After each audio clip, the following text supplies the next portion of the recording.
Hello and thanks for joining us. This is the World News at 12 on Voice of the People 90.3 FM. I am Solomon of FM. Here are our top stories.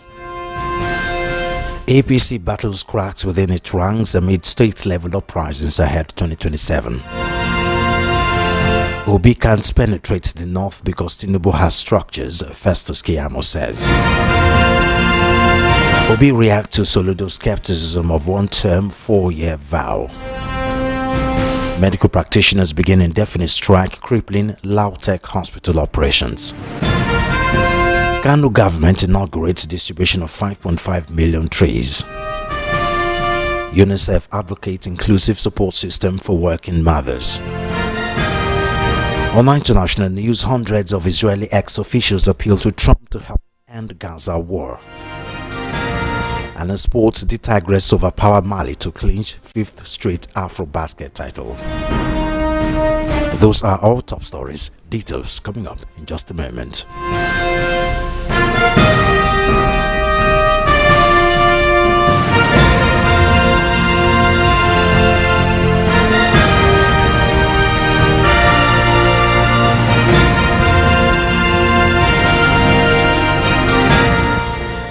We begin the World News at 12 with politics. Despite holding power at the center and across 23 states, the ruling All Progressive Congress APC is battling widening cracks within its ranks as bitter factional struggles, allegations of imposition and unresolved leadership tussles threaten to undermine its cohesion ahead of the 2027 general elections.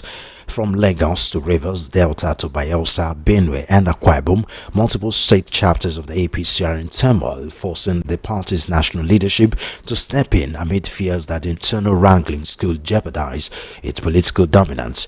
The APC has been grappling with internal divisions that threaten its stability ahead of the 2027 general elections. This comes despite recent high-profile defections of influential opposition figures, including governors into the ruling party's fold.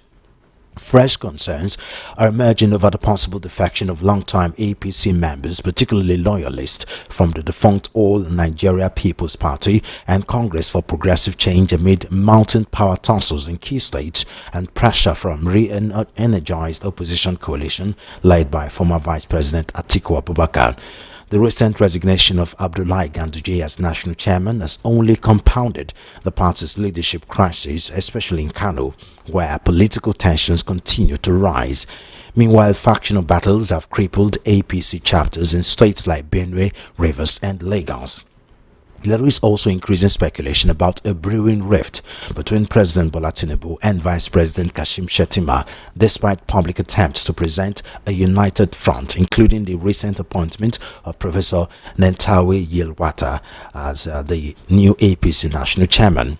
But APC Director of Publicity Bala Ibrahim stated that the ruling party was not experiencing crisis, adding that the situation in some states are normal and not beyond the party's capacity to resolve through internal reconciliation.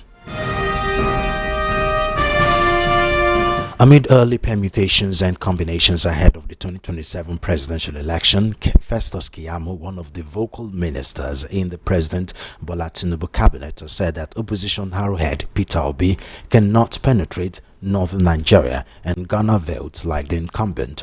Keyamo, during a television interview with Shehu Kimbaloye, said Tinubu and his party, the All Progressive Congress APC, have political structures in place in northern Nigeria. The aviation minister also said the opposition coalition floated on the platform of the African Democratic Congress ADC won't go far. Keyamo listed the three factors he felt worked in favor of Obi in 2023.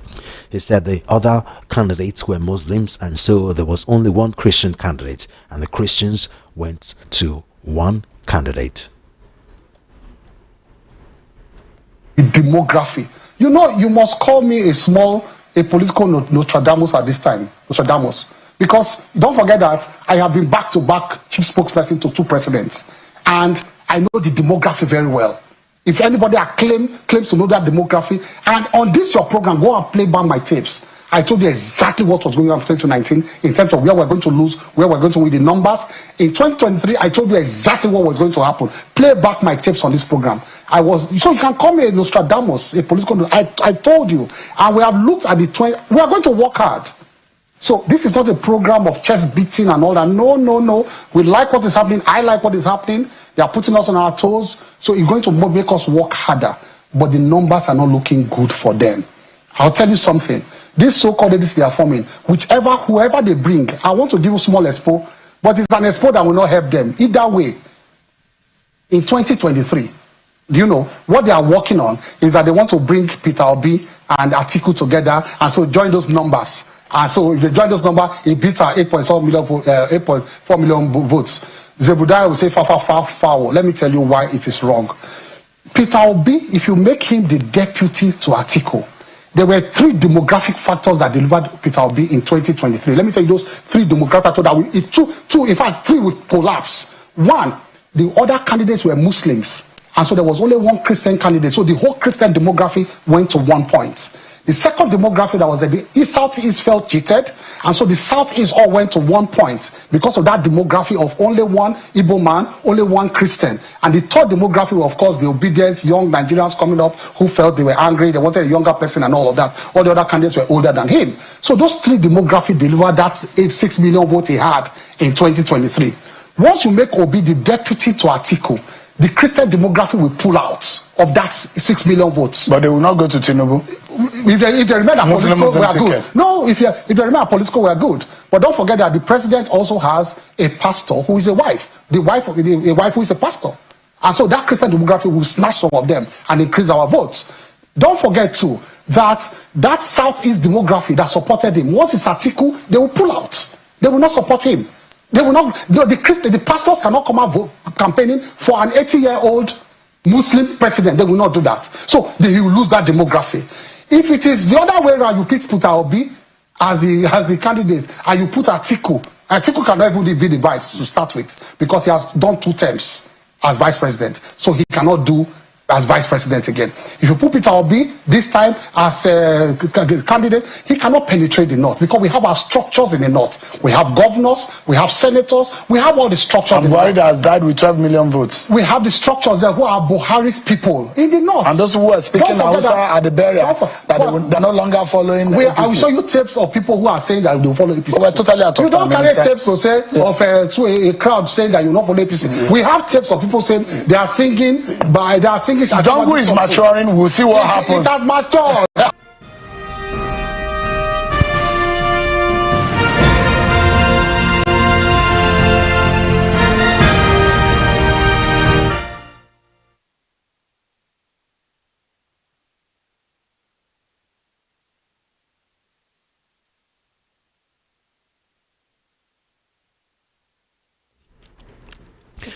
Meanwhile, presidential candidate of the Labour Party LP in the 2023 election, Peter Obi, has reiterated his commitment to serve a single 4-year term if elected president in 2027.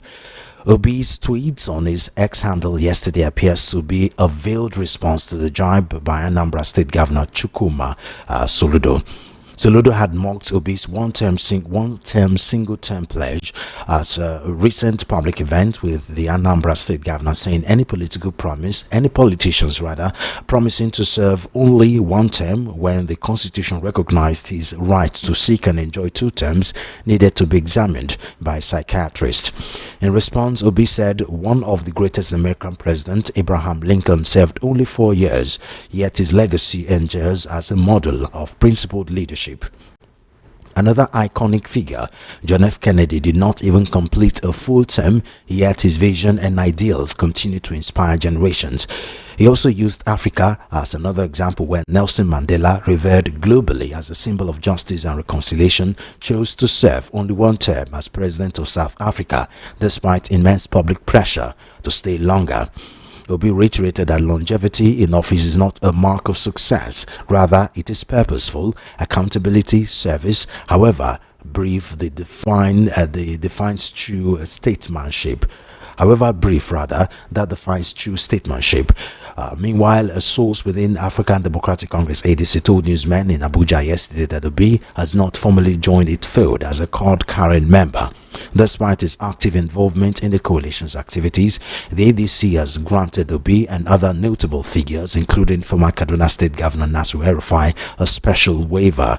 This waiver allows them to maintain their existing party membership while participating in the ADC-led coalition amid at strengthening the opposition.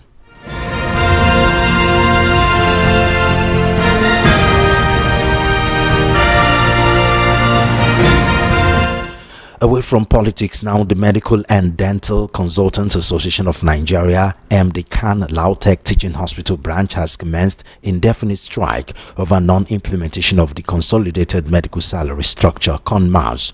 This is contained in a statement jointly signed by its chairman and secretary, Dr. Ruth Ilori and Dr. Abraham Akimbola, respectively, and made available to newsmen in Ibadan. The statement said the action followed the expiration of a 21-day ultimatum issued to the university management, but with no concrete action till the deadline elapsed. The association had demanded immediate implementation of CONMAS and full payment of arrears dated back to January 2025. The MD Khan lamented that several appeals made by the association were ignored by the management. It said that the union had suspended a previous strike in good faith based on verbal promises from the Vice Chancellor, but no action followed afterward. According to it, Lautech was the only university in the southwest not to adopt CONMAS. The association said that the action threatened both staff, welfare and quality of medical education in the institution.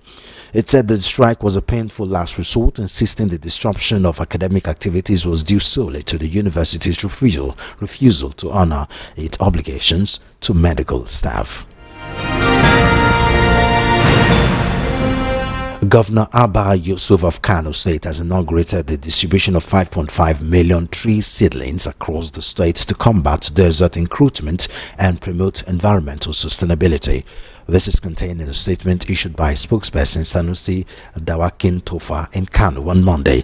Yusuf said that all 44 local government areas would receive their allocation of trees for further distribution to schools, communities and other relevant institutions.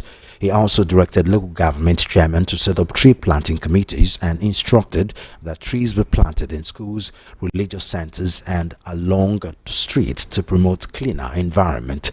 He highlighted the state's broader environmental restoration efforts to include the reclamation of over 250,000 hectares of land through the Agro-Climate Resilience and Semi-Arid Landscape project. The United Nations Children's Fund UNICEF has called for urgent action to create sustainable and inclusive community-based support systems that prioritize breastfeeding, especially in underserved areas. Muhammad Okore, UNICEF Special Policy Manager, Social Policy Manager and Officer in charge of the Lagos Field Office, made a call in Benin on Monday during an interview. Okore spoke as Nigeria joins the rest of the world to mark the 2025 World Breastfeeding Week with the theme Prioritize Breastfeeding, Create Sustainable Support Systems. He stressed that enabling mothers to exclusive breastfeeding their babies was not just a matter of personal choice, but a systemic issue requiring the commitment of multiple stakeholders. According to him, while UNICEF plays a Catholic role to advocating for child health and nutrition, breastfeeding outcomes are shaped significantly by social norms and cultural practices. The UNICEF Social Policy Manager revealed that the organization had been supporting the government at federal, state and local levels to raise awareness, bust myths and train health workers on how best to support mothers. It is now time for us to join in Keyamo John from our Abuja studio for more news.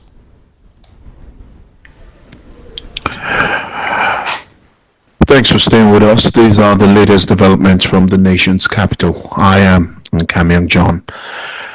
The FCT Police Command has rescued a victim trapped under rubble for nearly 10 hours following the collapse of a three-story building in the Life Camp area of Abuja. The command spokesperson, SP Josephine Ade, said the incident occurred around 6:15 p.m. on Friday, August 2nd, 2025. According to her, the victim, a national of Niger Republic, was pulled out in the early hours of Sunday and rushed to the hospital where he is currently responding to treatment. Upon receiving a distress call, the divisional police officer of Life Camp Division swiftly mobilized a rescue team, cordoned off the site, and launched a coordinated operation. The rescue effort was conducted in conjunction with officials from the National Emergency Management Agency (NEMA) and the FCTA Development Control Department, Zebrad Construction Company, and Julius Berger Nigeria PLC, alongside other multi-agency response teams. FCC Commissioner of Police CP Ajawa Adewale was at the scene to supervise the rescue efforts. He commended the prompt response and professional response by all agencies involved. The Federal Capital Territory is targeting 983,497 children under the age of 5 for seasonal malaria chemo prevention in 2025. This was disclosed by Dr. Olutomi Sodipo, the state project manager for the philanthropic funding seasonal malaria chemo prevention, during a press conference in Abuja. Dr. Shodipo explained that the intervention focuses on children between 3 and 59 months old who are most at risk of malaria due to their underdeveloped immune system. Reports indicate that the SMC program was introduced in the FCT in 2022 and is coordinated by the National Malaria Elimination Program and the FCT Malaria Elimination Program. A last-minute intervention by the Abuja Environmental Protection Board (AEPB) has eased growing tension over the worsening waste crisis in the Federal Capital Territory (FCT). Once celebrated for its clean layout and scenic beauty, Abuja now struggles with mounting refuge from Jabi to Jekwe, Karu to Utako and Life Camp. Residents lament that uncollected garbage is spilling onto roads, obstructing traffic and releasing unbearable odor. In Jekwe, one lane is overtaken by waste, forcing motorists to swerve dangerously. In Jabi, a dump site near a traffic light poses both health and safety risk. Utako's commercial hub is no different, with a refuge heap near a major junction left unattended for weeks. Along the Karishi Express, a massive dump site threatens road safety, especially at night. Environmental advocates blame poor agency coordination and lack of accountability. With Abuja's population growing rapidly, they warn the crisis may escalate unless swift and sustained action is taken. The family of Abubakar Yakub, chief imam of the Kaubuchi community in Buhari Area Council of the Federal Capital Territory, Abuja, is in mourning following the alleged shooting of his son, Ateru Abubakar, by police officers during a land dispute on Saturday. Ateru was said to have died on the spot after being hit by a police bullet, while his elder brother, Abbas, sustained gunshot wounds and is currently receiving treatment in hospital. FCT Police Public Relations Officer Jefferson Ade, in a statement on Saturday, said officers responded to a civil disturbance in the Kaubuchi community. According to her, divisional police officers from Yanzi and Kubwa moved swiftly to the scene to restore order, with arrests made and investigations ongoing. She stressed that the crisis stemmed from a communal land dispute and was not initiated by the police. The Commissioner of Police, Ajawa Adewale, condemned what he described as attacks by youths on officers responding to the unrest. However, members of the Kobuchi community have rejected the police account, alleging that police officers opened fire indiscriminately, leading to the fatal shooting and injuries claimed the police statement did not acknowledge. Those are the latest developments from the nation's capital. I am Keyamo John. You're currently listening to the World News at 12 right here on Voice of the People 90.3 FM. We'll go straight to analysis segment where I have Akin Malaolu, President of Yoruba Ronu Leadership Forum. Mr. Malaolu, thank you so much for joining us on the news at 12. So, unfortunately, we only have 5 minutes to quickly discuss because we have another program at 12:30, I've been told. So let's quickly go straight to the cracks within the APC amid a state level uprising ahead of the 2027 election. What do you think is responsible for we all know PDP, Labour Party, they've had their internal issues for, practically fractured, and the parties, those two parties are almost looking like they're non-existent now. But the surprise is what's going on with APC right now in the different state, not at the national level, but the different state level. What do you think is going on? You see, there is something about humanity that says human struggle will begin when you start seeing yourself as a nobody to anybody. Everybody wants to be somebody. So, and when leaders in charge of political affairs cannot show leadership except favorism, then there will be crisis. The kingmakers in APC, both at the local, state, and national level, have taken it upon themselves to act as if they are the only one that could grant permission to people to evolve into leadership. And in such an environment, there are likely to be resentments, discontentments, and that is what you are all seeing. APC from the local to the national level will be having difficulties as from the moment they started to take in new decampees from other parties without providing for those who happen to be the original members of the party.